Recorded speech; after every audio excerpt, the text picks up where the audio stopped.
Hi, my name is Pat Ryan, and today I'm going to present a scientist community talk regarding particle pollution and health.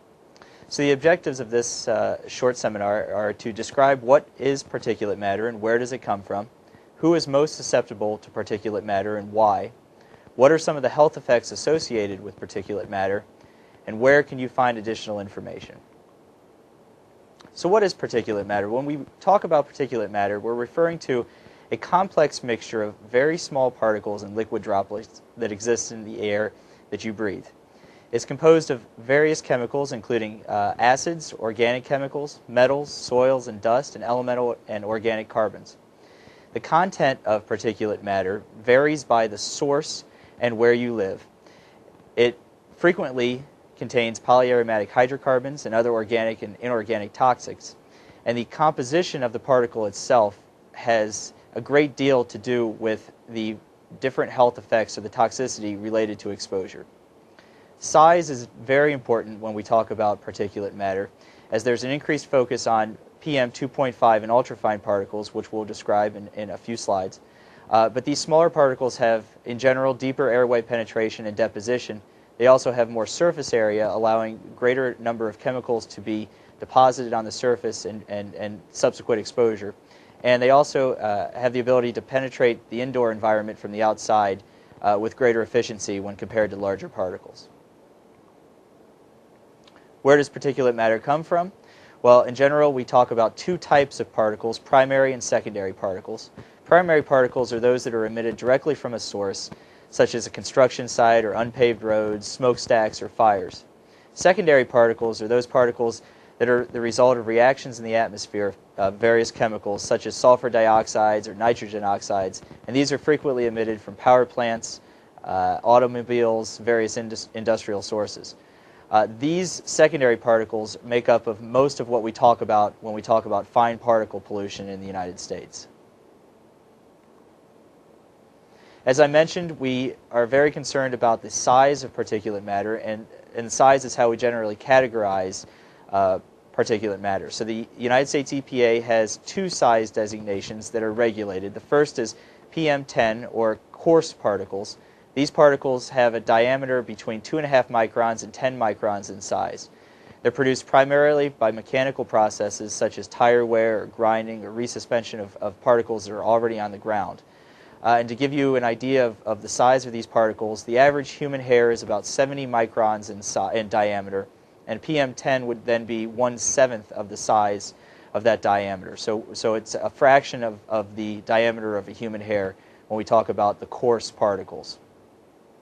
Fine particles, or PM 2.5, are also regulated by the United States EPA, and these particles have a diameter of 2.5 microns or less. These are the particles that are produced primarily from combustion sources like automobiles and trucks. These particles are 1/4 of the size of PM10, and so if you think again about the human hair being 70 microns in size, PM10 being 1/7 of that size, a PM 2.5 particle would be 1/28 of that size. And then the last size designation of particles that we're going to talk about are ultrafine particles. And these particles are orders of magnitude less in size than PM 2.5 or PM10. These particles have an aerodynamic diameter of 100 nanometers, or 0.1 micron. These particles are easily deposited into the lower airways and are, as you can tell from this picture, orders of magnitude smaller than either PM10 or PM 2.5. So again, the size of the particle is directly related to the health effects. In general, smaller particles are associated with greater health effects. As you can tell from this figure, the general deposition of the various sized particles in the respiratory tract, in general, PM10, highlighted by the purple area, are deposited in the upper airways. The green area shows the deposition areas of PM 2.5, in general, lower in the airways. And ultrafine particles are highlighted with the light red, and you can see they're generally deposited deep into the airways, into the alveolar ducts, and are capable in some instances of being transported through the blood and into the blood-brain through the blood-brain barrier. Who's most susceptible to these particles? Well, in general, the elderly, particularly those with pre-existing heart and lung disease, pregnant women, or the unborn child due to exposure prenatally.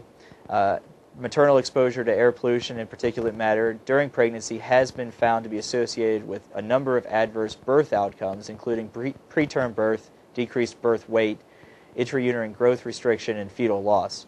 There's some recent evidence as well that exposure during pregnancy and prenatally can actually cause changes to the structure of DNA with subsequent health effects later in childhood. Children are particularly at risk for air pollution, and this is due to two primary factors. The first is increased exposure. So children are more likely to spend time outdoors. They're more active. They have a higher ventilation rate. They breathe faster.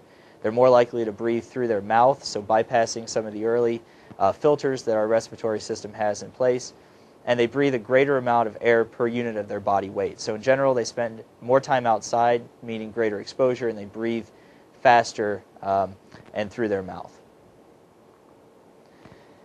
They're also at greater risk for health effects related to air pollution because they're more susceptible in general. So their lungs are not developed, and lungs generally grow and develop through age 18 to 20. So exposure during this time period of growth and development might result in greater health effects.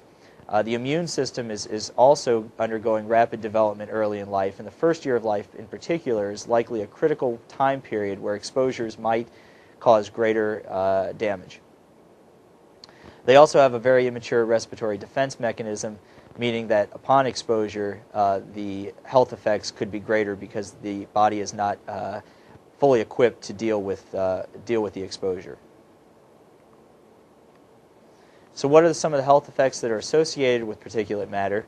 Well, certainly respiratory symptoms, particularly if you're already asthmatic, including bronchitis symptoms, chronic cough, exacerbation of existing asthma, meaning people with asthma tend to go to the emergency rooms upon exposure. They go to the hospital.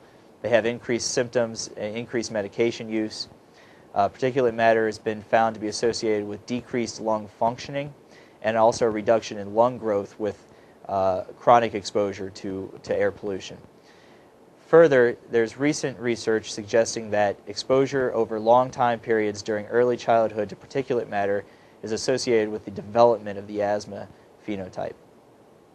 There's also a number of cardiovascular health effects associated with particulate matter exposure, usually among the elderly and with those with pre-existing disease, and that includes irregular heartbeats, non-fatal heart attacks, and premature death in people with existing heart and lung disease. So in summary, particulate matter or particle pollution is a mixture of very small solids and liquid droplets suspended in air. It's comprised of a number of components including acids, organic chemicals, metals, soils, dust, and allergens. The size of the particle is directly linked to the potential for causing health problems, and in general, smaller particles pose the greatest problems because they get deeper into the lungs. Long-term exposures are associated with reduced lung function, the development of chronic bronchitis. Short-term exposure, we're talking hours or days, can aggravate existing lung disease, causing asthma attacks and acute bronchitis, and may increase the susceptibility to respiratory infections. And in general, the young and the old, children and elderly, are the most susceptible to the health effects of particulate matter. If you're interested in getting additional information, you can go to the United States EPA website or the American Lung Association. Thank you.